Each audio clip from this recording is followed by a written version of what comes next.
Bandeko balandi ya sango ya Congo partout dans le monde, en tout cas mbote na bino to mebino ba meilleur vie na bino esika ezo mebino partout dans le monde bino ba ibozaka libaku ya kolanda biso na nzela ya basango ya Congo chez na bino informaka bino vraiment ba actualité ya mboka na ngo lelo to kolobela différents sujets d'actualité politique ngana bino elongo awa na plateau na ngam ko lelo na président Gustave Lutumba to betane masolo etali politique sans plus tarder na pesi mbote na invité na du jour monsieur Gustave.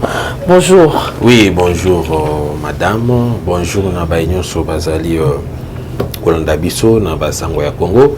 Bonjour na équipe technique nyonso o tozali na ngwa na bosanité. Ba bonjour na ngai na bato balingaka Gustave Lutumba. Na ba ope balingaka te na pesi mon kambote parce que biso to un esprit ya souverain. On est souverain. Abimisaka moi pour na bato malamu na bato mabe. Donc tant ngape na yo ça l'émission na yo ça l'émission pour na bato malamu na bato mabe. Bato ya encourager ba encourager to pesi ba félicitations. Bato ya rofinga ba fingi biso to esi ba merci. Santé, ça va, santé. Non, santé quand même, ça va bien que nous sommes tous là, mais maintenant ça va, parce qu'à permettre Bissot, tout a déjà solo en 2022. Donc à la minute, tout en 2022, il faut tout côté parce que la grande réalisation du chef de l'État, ils ont bandé dans 2022. Donc à chaque sali, au moins 60%. Donc en 2022, je crois que ça a 30%, donc ils ont la somme. Quand si président Gustave Toyebi depuis le lundi 6 bongo actualité ça bongo dominé la libération il y a Vital Kamerhe avec bongo ancien président ancien directeur il y a cabinet il y a chef de l'État bongo libanda libération liberté provisoire et n'ingisi Congo mobimba bazali mécontent la décision wana malobano ezali. Non, je ne dirais pas que Congo mobimba bazali mécontent mais sauf que Naba mécontent entre guillemets il y a des hypocrites. Les hypocrites. Oui. Le lot on a moni bato mususu bakomi ko ba que non justice ya Chilombo do ça le logoté à libérer Vital Kamerhe. Mais ce sont ces mêmes gens là qui disaient que Vital Kamerhe c'est un innocent. Chilombo kangi pour nazo banga candidature à Vital Kamerhe en 2023. Donc c'est pourquoi je vous ai dit que non, il y a des hypocrites et na regrettaka, il y a des Congolais oyo bazalaka bas sentimentaliste et il y a de ces Congolais là qui ne réfléchissent pas bien qu'ils parlent. Comprenez? Et il y a de ces Congolais là qui ne sont pas rationnels et d'autres qui ne font pas qui ne fournissent pas des efforts pour comprendre et connaître. Na état de droit, je trouve ça un peu normal parce que régime non sur les cas awa et même sur référence il y a état de droit. Tu vois que non il y avait des présidents qui avaient la même mise sur la justice, en commençant par Mobutu, prenons Mouzé Kabila et Joseph Kabila, ils manipulaient la justice. Mais tant que Félix Tshisekedi aïe n'a esprit que justice est à la indépendante. À Boakibo, je ne vais pas fouiner dans le passé. Je ne suis pas un dictateur et ne faites pas de moi un dictateur. Dans l'esprit du président Félix Antoine Tshisekedi, il voudra assez que toutes les institutions, bien qu'il soit, je dirais, le garant du bon fonctionnement des institutions, mais il voudra assez qu'il y ait l'indépendance dans les institutions. Nous sommes travailler à la laisse. Pour nous que non, si je n'avais pas très bien travaillé, c'est parce que X, mais c'est top X, Y, babanda qui koya, je dirais qu'on empêche biso na institution na biso pour notre sala musala malamute. Vous serez d'accord avec moi que le chef de l'État avait tourné même lorsqu'il avait appris que certains conseillers voulaient donner des injonctions ou des orientations. Naba magistrat monsieur soit télémela qui bango lui que non si un tel conseiller revenait vers vous il faudrait l'arrêter. Donc il a le souci à que justice est à l'indépendante parce que ce que dans la Bible on dit très bien que la justice élève une nation et yangwana biso tu que procéder dans au Italie instauration il y a état de droit le col a auto expérimenter qui yango malamu te et le col appelle je dirais coordination et changement de mentalité et dans ça et loco mon côté le col appelle ministère oyo et soit la nouvelle citoyenneté na kati ya ba attribution na ye ezali pe conseil na l'autre côté yango on a peuple congolais azali ko vivre na kati ya ba confusion moi mboka président Gustave arrestation ya Vital Kamerhe vraiment et peut-être qui baï congolais impression que instauration état de droit exact yango na bandeli na sika ono na bandi maman na lingi na expliquer en tant que un enseignant vous comprenez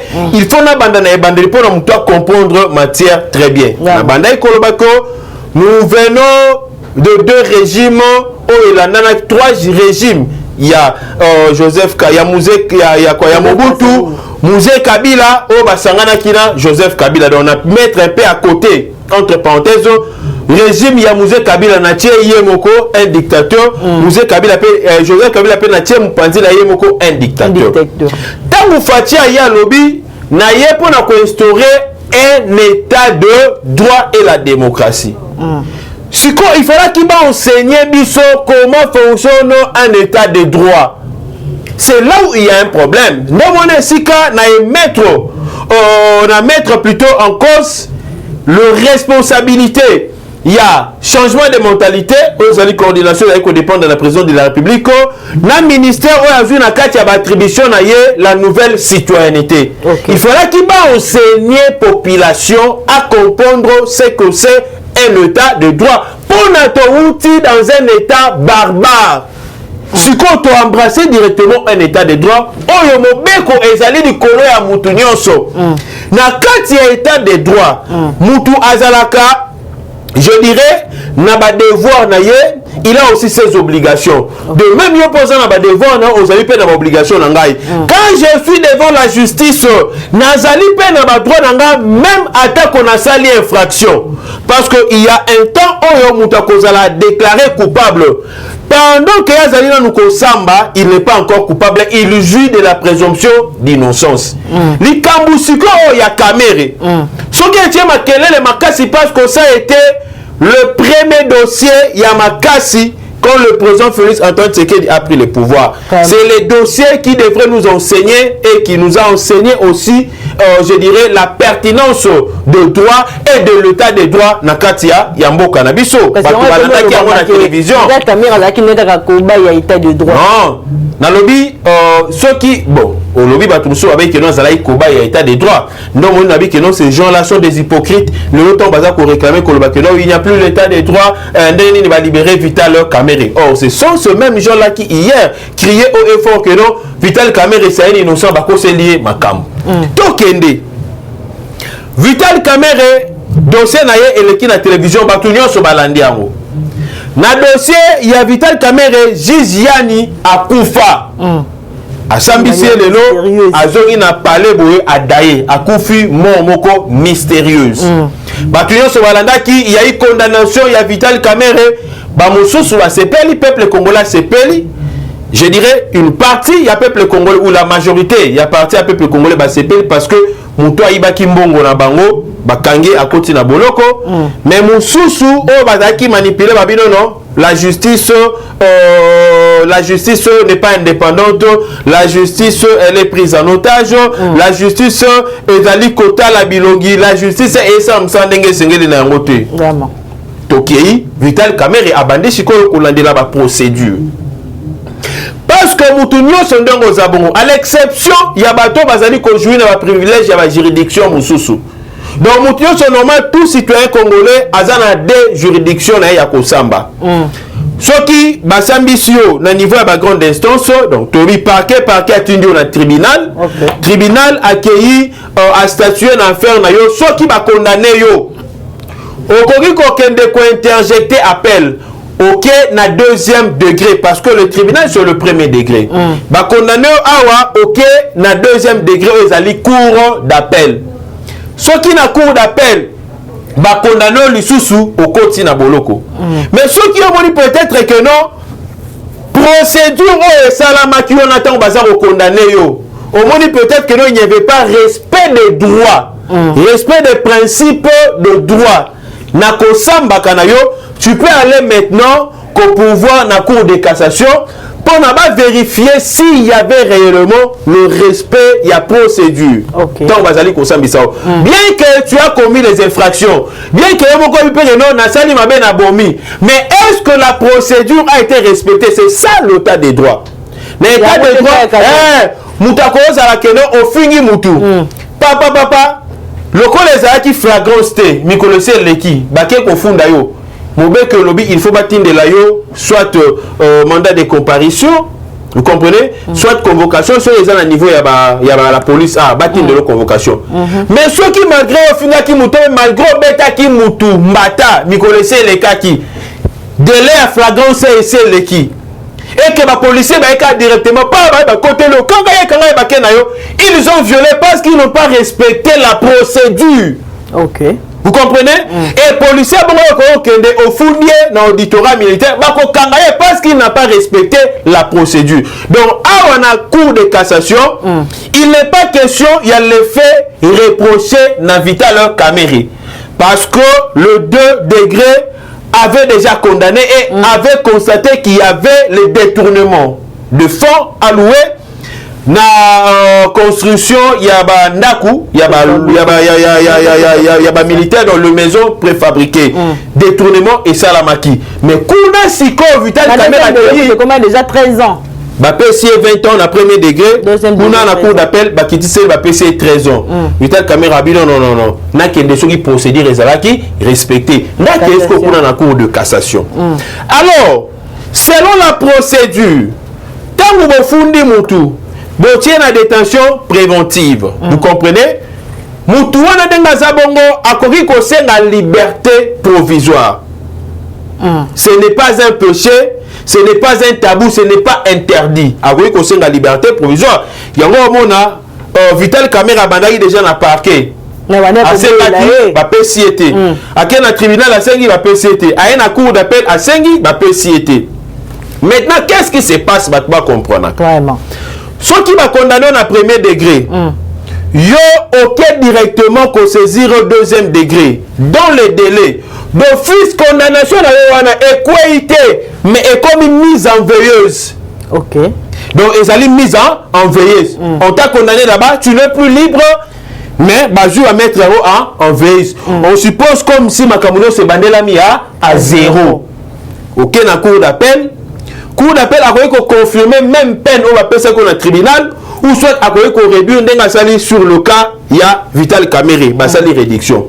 Maintenant tant que Vassili Suana Vital Kamerhe a sauté les sous-sous tout en respectant la procédure à quelle cour de cassation. Tant que la cour de cassation, le cas la cour de cassation a se prononcé sur le sort il y a jugement qui rendu pour la Vital Kamerhe si la procédure a été respectée ou pas.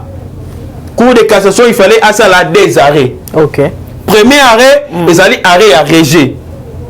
C'est-à-dire, sur les arrêt à réger, à rejeter l'allégation sur le parti de la défense, il y a Vital Kamerhe, l'allégati. Alors, nous maintenons juste la sanction ou la sentence qui vous avait été donnée par la cour d'appel. Ou Vital Kamerhe na boloko. Ou soit, alors je casse. À ça, la deuxième arrêt il y a cassation. Donc, à casser directement, jugement qui rendit dans la cour d'appel. Et là, Vital Kamerhe, qu'est-ce qui va se passer? Lui, elle plutôt la cour de cassation, a reçu la poste que la juge de Fonté. Elle peut estimer, la cour, elle peut estimer que la procédure n'a pas été respectée. Agent issu de sur la cour d'appel pour la juge de fonds, de la Kosambisa, ou soit dans le côté de la chambre, donc à casser directement décision où ils ont prise dans la cour d'appel. Mais sur le cas précis, les Cambouana ne sont mis dans le dossier Vital Kamerhe, condamnation de l'école est commis entre parenthèses.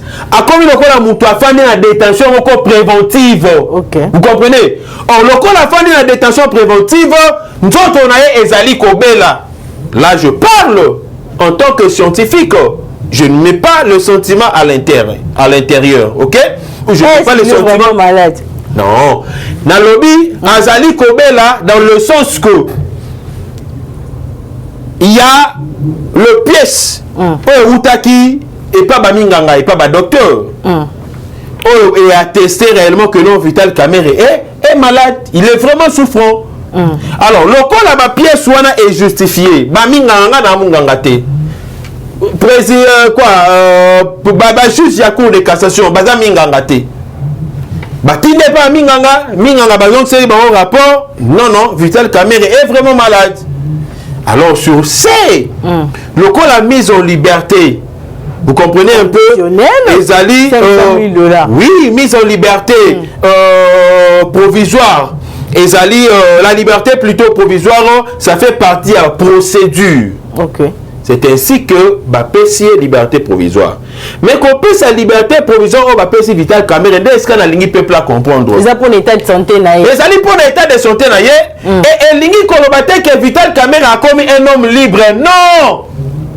Vital Kamerhe a toujours des antécédents dans la justice.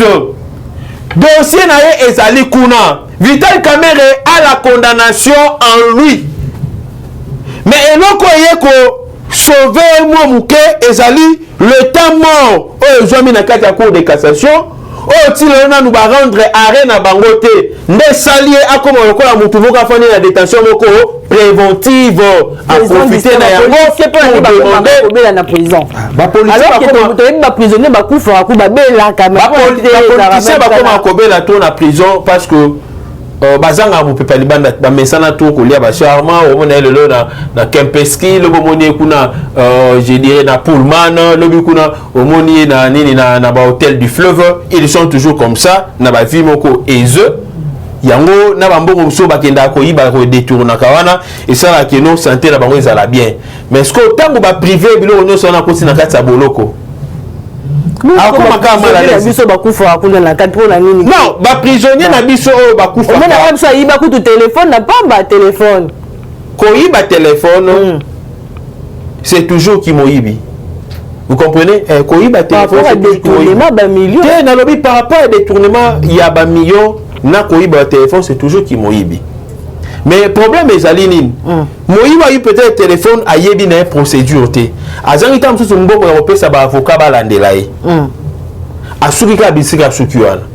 Ou peut-être soka soki ba avocat pour na ba landelaye. Après tam sous ko bénéficier na moi Clémence Moko et il allait peut-être être libéré. Mais loko la zangi ba avocat ou ba landelaye.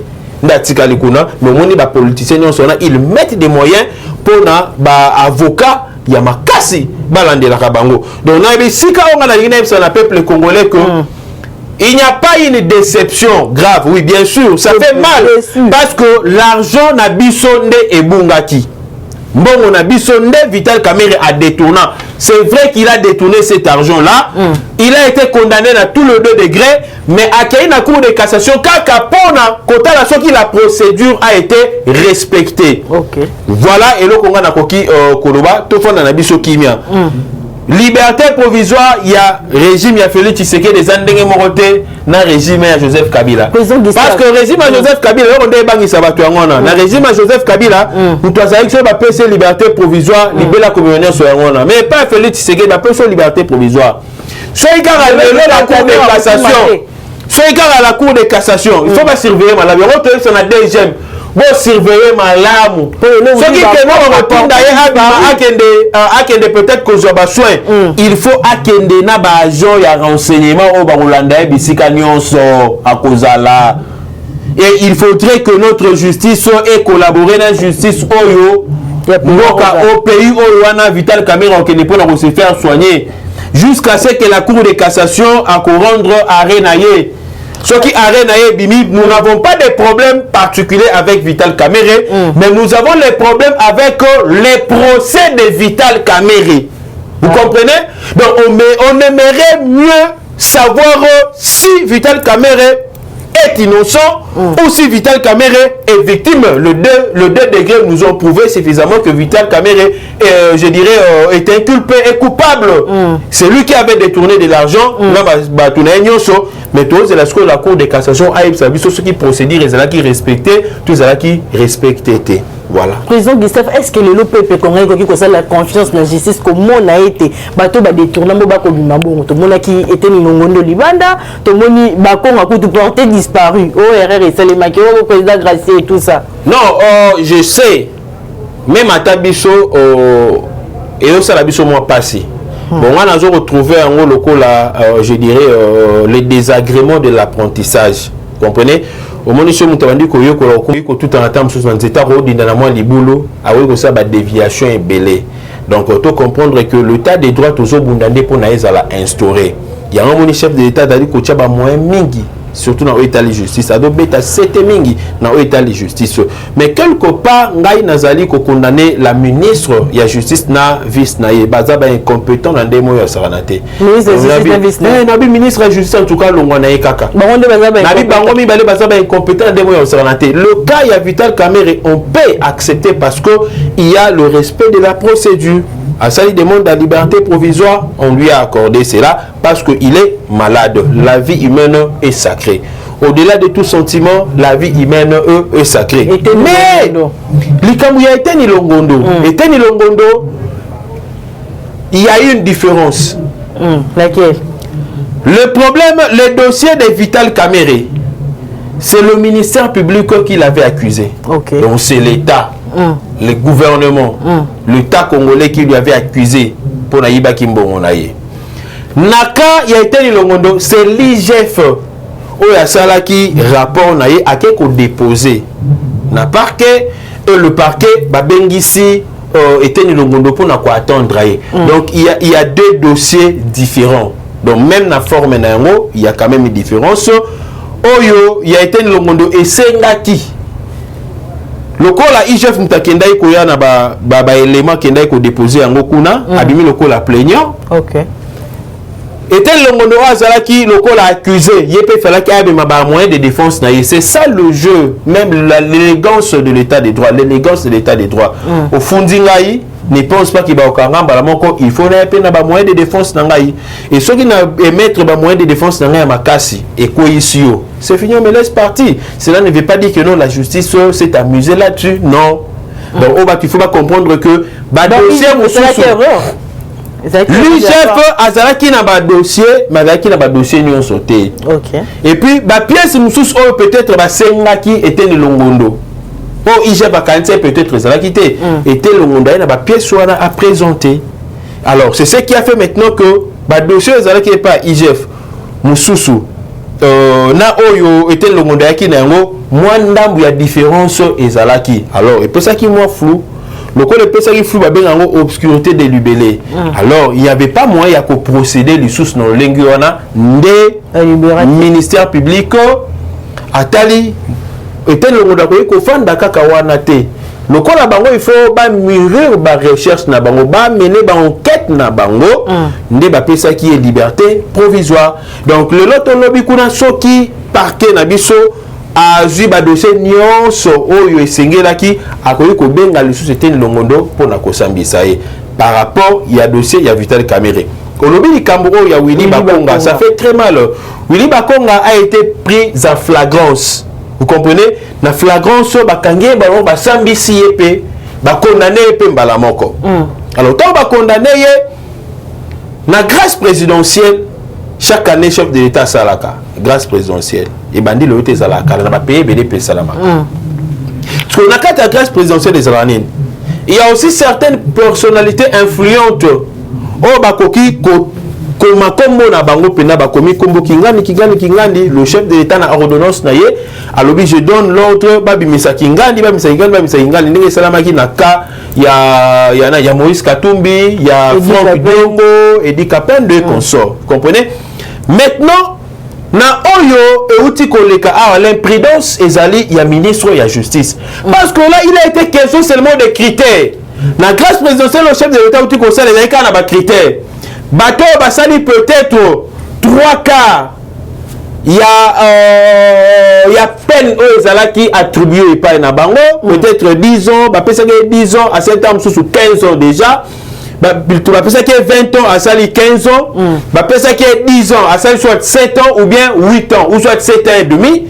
Bah tu as le lenguewana bah qu'on bénéficier de la grâce présidentielle et babima mais ça dépendre peine na infraction au bango bah côté là qui boloko ce que infraction déjà à makasi moyen bâtir na kati ya lini wana ezate ne ministre de justice en profiter peut-être on a battu parce que on a le besoin de cop na bango non ça cop mais on a le besoin cop alors à 5 sur 6 alors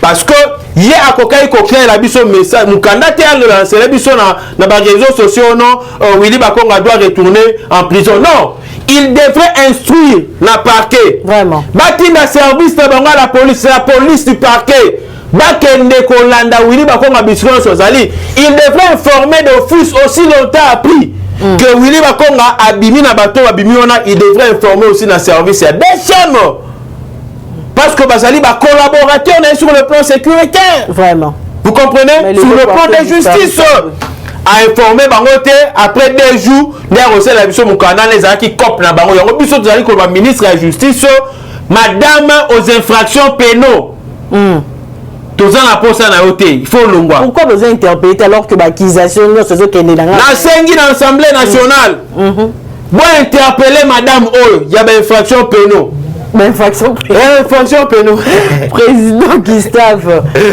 faut pas interpeller kuna na parlement à expliquer c'est justifié on ne peut pas jouer avec la justice comme ça parce que vous savez hein et quoi qu'on lembisa batu mususu lembisi déjà bon attends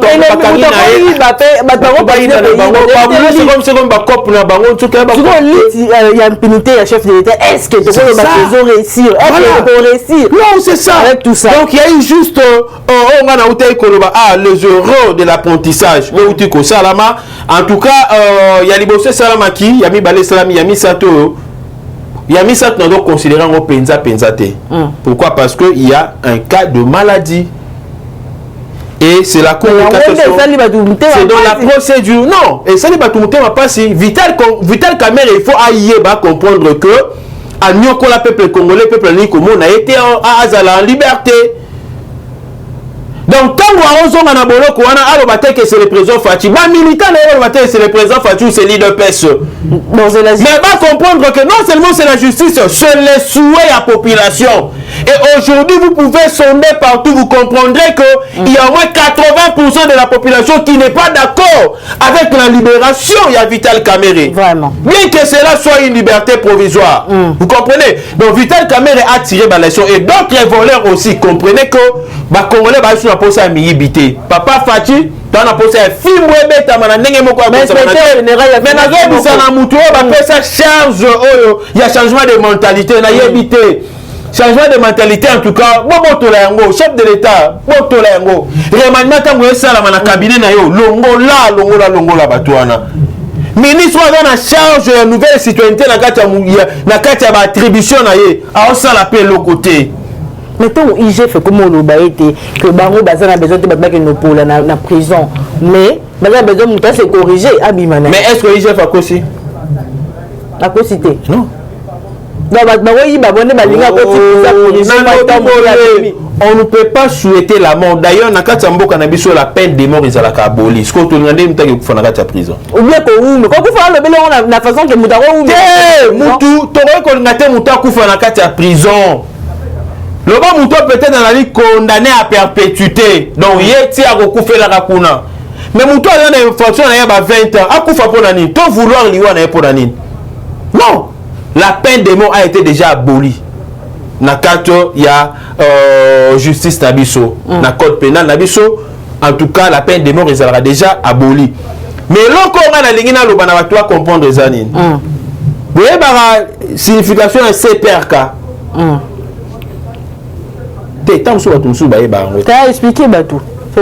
Centre pénitentiaire de rééducation de Kinshasa. Ce qui veut dire il y a un logis à lobby. Tolingi batouana ba changer. C'est-à-dire tant on continue à kati boloko. Bateyo bino tiki moyibi. C'est ça l'objectif même Yarokanga Mutu. Au moins tant que Basambi Saramutu, Bakangi Mutu Basambi c'est. Bapé ça aurait peine pour comprendre que ma belle on a ça qui exactement ma belle et nyokoli batu et faire batu passer na kokili sous kozongela yangote. C'est ça l'objectif. Il y a IGF. Na lobby ya IGF, c'est ça l'objectif. Il y a peine, il y a sanction au bapé ça la peine. Même maintenant nda coucher on a sali ma belle papa betagé pour la nine. Pour la FC qui non. mbeba oyo sali na CPI na ote ko zongela ngol susute alors ce muta boy peine wana zongela ye akoluka se corriger c'est ce qu'a dit Jules Alengeti tolingi batu o bas bingi bibakende kokufa na boloko te mais ba changer c'est ça. Ok, on a le président Gustave va éclaircir bana mboka de partout. Le président inspecteur général des finances comme le babon pour la ligne. Tout le monde a comment défendre Kabila. Il n'a pas défendu Kabila. Non, il n'a pas défendu Kabila. A défendu Kabila. Nabi n'a pas défendu Kabila. Non, il n'a pas défendu Kabila parce que au moins il y a aussi l'audit. Dans l'audit, il y a Azali. Na rapport ya audit na ye aotanga kombo ya batu oyo amoni bambongo elekelaki na maboko na bango jusque là esika moko te lakisi ke mbongo elekeli na maboko ya Kabila bien que bandeko ya Kabila bazana kati bien que ba directeur financier na ye bazana kati vous comprenez c'est tout un circuit maintenant muto akoya ko aider biso te baso Kabila pa liaki toté ezali justice. Donc, IGF n'est pas la justice. Il y a l'inspection générale des finances. Il y a audit kolande lambongo nyon sur le trésor public qui bisike lekeli. Bosale la ki yango nini. Bo yibaki to bosala ki o esengela ki na biro bosala selon ndenge mbongo o ebimela ki. Donc musala o mbongo wane ebimela ki. Donc yango moni Jules Alengeti alobi que non, Joseph Kabila n'est pas cité. Ok. Ah, voilà. Mais tu as dit que non, tout le monde soit Salamaki, Joseph Kabila Zalina, na carte. Est-ce qu'on m'a dit que biso? Na lobi Joseph Kabila ba uti ko cité awat. Na liwa HBA. Mais tant que liwa HBA banda procès HBA banda 2012 2013. Yo ka batanga ko Joseph Kabila. Yo ka batanga ba ko nyonso batanga. Mais lelo oyo na dernier ressort, le commanditaire principal Joseph Kabila Kabange Mandefu. Voilà. Alors, est-ce que si tu as besoin de qui déjà commandé vous allez calmer. Au-dessus de la mêlée. Attends, dans l'informel. Maintenant, attends, dans le formel. Est-ce ça peut comparer? Nalobi, son nom a été cité formellement. Vraiment. Mais liboso banda kotanga dans l'informel. Ça dit bato bana kati procès banda otanga kombo na été mais biso bato to ala libanda nde to otanga kombo na ye. Mais siko bango batangi. Bango batangi. Est-ce que tu connais la suite à malam? Na bi suite à malam e kozala. Maman komi tungisa te. Kabila c'est un citoyen comme tout le monde dans ce pays. Hein? Kabila c'est un citoyen comme tout le monde dans ce pays. Est-ce que yon dima que non baki kaya bin karuba koka ko kima mboka o? Vraiment. Akima batama na kati ya bateau li kola ba carton kuka. Ba boule via da kuka. Tu en devie ye wana ki kaya bin karubi. Président Gustave semaine passée tout le monde qui ba nomination il y a ba mandataire comment on a bongo le tout puissant Albert Youma alongo ba remplacer et ça va qui on est. Non, ezali bilembo ezo like ça que soromoni ba manga ya mubesu ekomi kokweya nzete eza na ba manga otela momoni ba manga mubesu ekomi kokweya comprendre que non mupepeleki makasi. Donc là c'est un message. Donc là-bas on va douter encore na applicabilité à l'état des droits na force. Il y a Félix Antoine Tshisekedi. Ah, le président Félix Bangarayuma. Tozela qui va paralyser. Chadar a paralysé les pays. Chadar a paralysé les pays. Il y a un lobby, on doit savoir lire les signes du temps.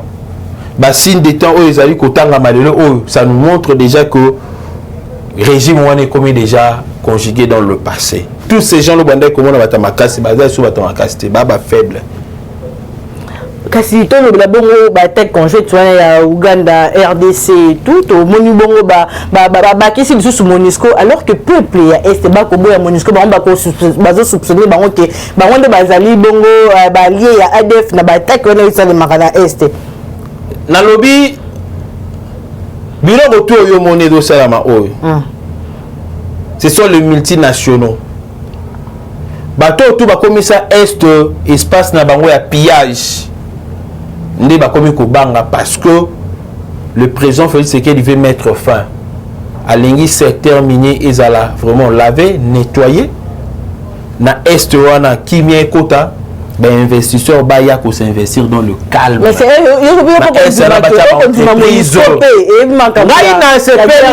na Monisco. Ah. Bazobanga parce que la vérité zobi mebele buzoba na bango ezomona na misu. Buzoba na bango ezomona na misu. Et tala na temps oyo to sali rapprochement wana armée au congolaise na armée ougandaise. Au monde ndenge to traquer ba ADF na ndemo ya saranate. Ba betami ba kangami lokola bazo lokota bambinzo population lokoti bango lokola ba lokota mbinzo. Cela veut dire que si on continue avec je dirais cette allure, il y a possibilité dans un mois, dans 2 mois, Masola va ADF son ici là. Maintenant, ce Masola n'est ici. Bah, Jean Moussa Monisco, bon, on a vraiment un commerçant et un minéré. Vraiment. Comme on a bango et ça nini, et go d'ailleurs. Bah, Moussa souvent on a compte ça va minuki, bah compte ça na ba ration va payer saka na ba ADF wana. C'est une population zobo ya bango c'est avec raison. Yango venu bakomi ko babandana boso non il faut stopper botika Uganda tika états na bino non to senga coordination ezala ya RDC na Uganda mais bo bengisa quand même Monisco azala wana ba to bengisa azala kaka lokola c'est pour la ligne RDC depuis yango na osenga ke bongo te banani ba ADF ka ba na osenga Uganda ya non et bandai pas ko senga seulement Uganda ya vous savez biso tozali na difficulté ya arsenal. Difficulté, il y a armement. Okay. On ne peut pas acheter parce que nous sommes sous embargo. Vous voyez? Ouganda n'est pas à côté pena ba minduki o ya ye. Ok. Et à côté il y a 4 frontières. Parce que batona bazala ki ceux basali ba besoin de nabango ba kini ba kero bata manazamba ba okele tina frontière ya Uganda. Bon luki bango ba moni bango te. Soit comme ça va traverser ma côte Uganda. Parce que Uganda peut verrouiller frontière. Donc ça va Uganda zoya boye, biso pe to zoya. Bango ba beta kuna biso to beta koto. To tie bango na kat. Voilà ce que je peux dire. Donc dans ce na ba congolais nyonso to appuyer FARDC, to appuyer aussi l'armée ougandaise, to accepter ko tambola boye. Bango va déborder la limite à l'époque il y a Joseph Kabila. Ça c'est le régime de Félix Antoine. Dans la limite Pendezali. Dans la limite Pendezali, avant tout comme à niveau Oyo, tout a été très bien étudié. Okay. Dans la limite vraiment Ezali, bah au sein là des armes, bah ça l'a raté, bah une mission là bango, il y a quoi aider biso, tout traquer, bah ADF parce que nous sommes une armée loyale, balkanisation la dengenini, balkanisation la dengenini. Non bimboka oyo to fanda na ba ruru to fanda na ba on kati mboka oyo ba dirigeant mboka oyo ba ruru ba comme ba ruru to fanda na kati mboka oyo ba sala tu ba balkaniser ba minembo wana est-ce que Simba inda faire minembo na bi est-ce que ba sala ka tu ba balkaniser yango Simba et Simba te. Et sur le peuple, il y a Est et Yémo quoi à la base de vouloir balkanisation. Parce que tant qu'on a un peuple congolais Est, le peuple congolais Est, surtout Bana Beni aux hommes, on a Bana Mabe. Oh, le président Gustave. Nabi Basa Bana Mabe. 100% il y a ADF au Kangana Beni. 80% Basali Bana Beni. Bango moka baza ba Rwanda te ba Uganda te bana ebeni so ko loba na nini vraiment to ko loba na nini ba milingani te ba lingi Congo te pourquoi continuer muninga na kana bona ba petra bo fa na bango na moi bango moka na butu ba ba côté ba papier no machette c'est comme le phénomène kuluna ana Kinshasa ndenge bandai ko salama na moi bo so na bango be na butu ba petra na coin ba tcheli bino ma machette ba papier bino en désordre ba créer l'insécurité. Vraiment. Voilà ce que moi je peux dire. Moi, le président Gustave Bongo, tout le bongo, tout le monde qui est ministre, il y a enseignement primaire, secondaire et technique, qu'on peut sa projet. À 50 écoles préfabriquées, au moins projet en non, projet en gros, je trouve que ça m'a là, mais pas banda en avant. Il y a Tony. Il y a Tony Mwaba. Il y a Tony. C'est ça, ça na yo. Mais yo c'est pas ba congolais ba lingi. Non, ba préfabriqué wana il faut ça la ndenge bien. Vous savez, on a besoin que avant mandat chef de l'État ici là, bana batanga vraiment na ba école pe na ba conditions bien. Vous savez comment est-ce qu'on a été malmené par les églises catholiques. na ba école na bango ba nyokoli biso vous comprenez ba bosani que non ba congolais biso beto ba congolais ba nyokoli biso église catholique alors l'état lokola bana ya classe bazala bana ya l'état bazala bana ya école T bazala bana ya l'état parce que l'état na pouvoir le leur côté à botol bino bana nyonso on a tindi ba on a école mususu là je parle en tant que pédagogue quelqu'un qui maîtrise alors na recépela 300 écoles wana etongama rapidement avant année scolaire prochaine. Donc, batongi 300 écoles wana, 350 écoles wana, il y a ba préfabriqué. Mais bata la peine ba milliers mususu batonga ba école en matériaux durables. Vraiment. Vous comprenez?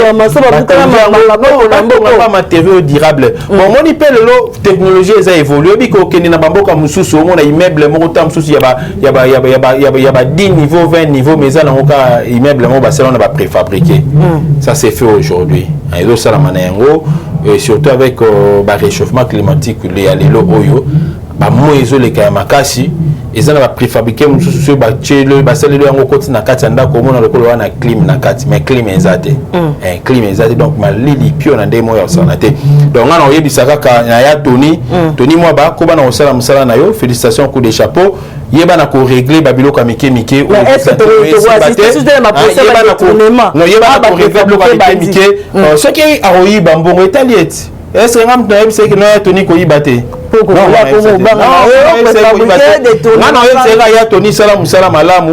que après yo batu bakanisa bakanisa yo et faites-vous aussi entourer de très bons conseillers qui maîtrisent très bien l'éducation. Nayebi vous êtes professeur de l'université. Si c'était à l'issue au linga qui ose s'exprimer très bien ma classe parce que vous allez maîtriser d'abord nayo. Mais à niveau net il y a PST en enseignement primaire et secondaire et ça na réalité nango. Vous savez ce ministère là na bet sabino atali baku. Na bet sabino baku de l'eau. Ce ministère là peut être dirigé même par un D6. Ah bon?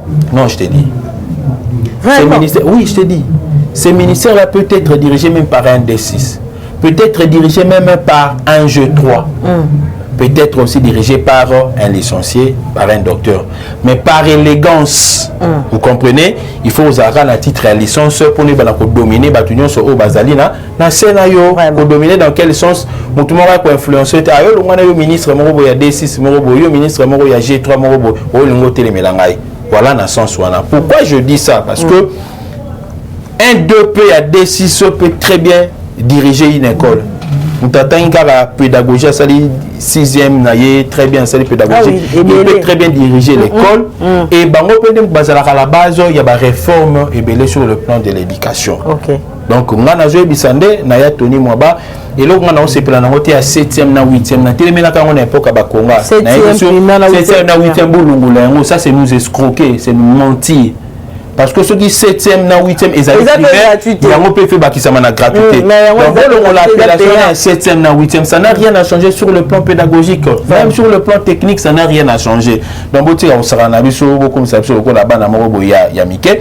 Nous avons un vice-ministre Aminata. Celui Aminata. Moi, je suis un autre Mickey.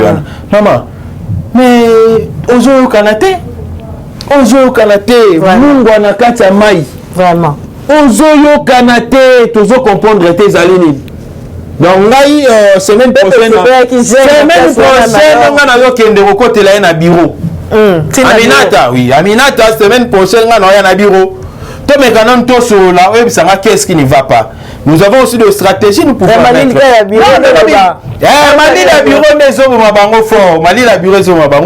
Nous avons des stratégies que nous pouvons mettre. Ministre, vous êtes devenu excellence parce que vous avez été nommé. Vraiment. Mais avant que vous ne soyez nommé, vous n'avez pas été appelé excellence.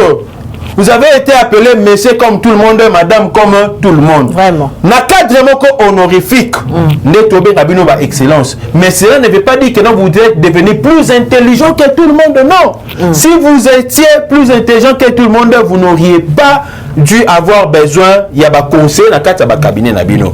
Alors, ba conseil on peut besoin dans le cabinet, ba musu ba peut poser na limite na ba lacune. Tant que bolanda ba émission, zabo za na habitude so bolanda émission moni que non muto abi misamo likanisimo ko bien. Bo benga non pandi pesa biso penser wana ezandenge nini parce que na ba payer belé ministère, président, belé, changer la façon de travailler na bango, nanzela critique ou ça la maka na différents médias. Donc on les ali conseil on a zali couper ça na bande gonyoso du reste na ebisi na ya Tony moi coup de chapeau sala musala na yo. Mais boya rando na ba combattant ya Tony vraiment boya rando na ba combattant respect à hiérarchie ezalaka toujours hein tebi koza na poso sala musala na yo et puis na espère na bande konanga mususu ba combattant totia na se totika ya Tony sala musala souci na ezali gratuité de l'enseignement et réussir totika pe ko bonisa gratuité de l'enseignement. Merci beaucoup président Gustave to komi vraiment na suka émission na bisa mukalelo tozo c'est la yo caméra ya Rancy au pesa mot de la fin émission. Mot de la fin na ngai nazali ko ebisa lelo na lobaka eloko wana te. Je respecte le diaspora. Mais j'ai compris aujourd'hui il y a le diaspora et les diasporis. Oui, les diaspora et les diasporis na kati ya la présence de la République. Félicitations à tous les diasporas au baya qui pona kosala musala malamu pe ba kosala musala pona chef de l'État ACP la makasi na koyi kotanga lokola Marcelin Bilomba l'homme a fiche technique mikolo to sentir yo pendate au sali quand même musala no malamu mais kolisa lisusu musala bakisa lisusu musala félicitations à yo na boyi kotanga na batu mususu na zuka échantillon moko parce que naza te pona boka mabanga ya la diaspora. OK donc na tangi wana et puis mon vieux Tati Bilolo na pesio mbote bulo makasi ba diaspora nyoso ba yaki pona koluka ndeni bakoyiba ba mbongo na kati ya mboka oyo mon vieux Bisele na pesio mbote ba yaki pona koluka koyiba mbongo kosala ba buzo ba na niveau à la présence de la République. Quand on a influence la présence de la République pour rançonner les gens, tous ces diasporis là, c'est un chef de l'État, c'est la biso bangoli. Banda, il y a la biso ba diaspora au basa ba compétent local je dirais Nicolas Kazadi, l'excellence Nicolas Kazadi. Il a très bien travaillé pendant qu'il était encore en la présence de la République et aujourd'hui il est parmi les ministres des Finances. Il y a RDC ba continue à Katia Banal. Donc Nicolas Kazadi, l'argentier, l'espoir financier, il y a République démocratique du Congo, a aussi la moussala na kitoko parce que l'Ibanda pas banda ko travailler. Par contre, il y a certains diasporis, l'Ibanda pas banda ko travailler, te ba ça la te logoté. Mais bah bon parce qu'il parle très bien français, au moins différence c'est ça la nabiso à tout fait na kata Kinshasa awa. To ba nabiso français, mais tam souma tonalité na biso ko kana mindelete. Parce que bango lokola emo ba beta ma solo tona ba mindele ba fandi. Kuna mde abetaka français babeta linga ba message ko na français wana mingongo na bango pe comme le rôle ya ba français tombo ya bonjour ça va monika obuleke non nga za boy matière fe na kati ya mtunzo ka doso tel na kati boy pourriture ya on te bien ba diaspora. Je respecte tous les diasporas au ba travail ngana sataka na diaspora te mais so ngana sataka be na comprendre que les ba mususu ba yena mission ya koluka ko faire sombrer l'esprit à UDPS ko sombrer réputation à Félix Antoine Tshisekedi du chef de l'État parce que bango bazali na kati ya ba cabinet to boyi makamunyo soana. Merci beaucoup président Gustave pour la disponibilité na yo. Merci na bino pe bande ko bande ya Sango Congo bozala kebele pour la na biso nzela ba Sango ya Congo tomeli bino vraiment la meilleure vie na bino ici que zami bino partout dans le monde. Merci na Rancy avec na ma caméra to kutani bongo très prochainement. Eshima, votre magazine qui bat au rythme de l'actualité. Une réponse à vos besoins en information, un éclairage dans divers domaines. Impartial, documenté, instructif. Eshima, au cœur de l'info. En exclusivité, édition spéciale Inspection Générale des Finances. Jules Alinguete Key, les shérifs des finances publiques. Jamais dans l'histoire de cette institution, 34 ans durant, l'opinion nationale et internationale n'avait autant parlé de l'IGF. En près d'un an et demi, le shérif des finances publiques, avec le concours de ses différentes brigades, a enchaîné des audits et des contrôles des finances et des biens publics, des enquêtes, inspections, vérifications, contre-vérifications et des surveillances de toutes les opérations financières, tant en recettes qu'en dépenses, du pouvoir central, des provinces et des entités territoriales décentralisées, ainsi que des organismes ou entreprises de toute nature. Et Shima Magazine fait un coup de projecteur sur les actions d'un homme qui a révolutionné un service jusqu'hier inconnu du grand public.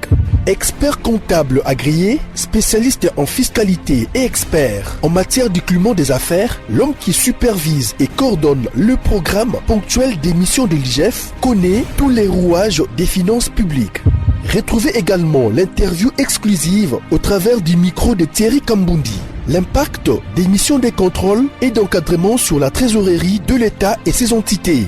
Des témoignages largement concordants et des avis crédibles des mandataires publics et des gouverneurs de province. Fifi Masuka, gouverneur intérimaire de la province du Lualaba, ministre provincial des Finances Lualaba, le ministre provincial du budget Lualaba, Lambert Mende Omalanga, PCA des lignes maritimes congolaises, DG Lucien Ekofo de la SONAS et Gabin Loubipa de l'OCC. En 1 an et demi, l'inspecteur général des finances, chef de service Jules Alinguetekei, s'est investi en tant qu'instrument de contrôle des finances publiques pour implémenter la bonne gouvernance à tous les niveaux des institutions du pays.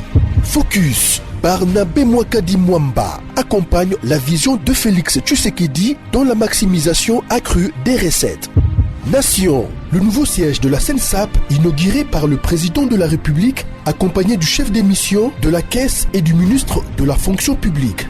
Interview de Claude Ibolanki et Colomba, coordonnateur du mécanisme national de suivi de l'accord cadre d'Addis Abeba. Force de patriotes, Honoré Mvula, une montée plus que réaliste en politique.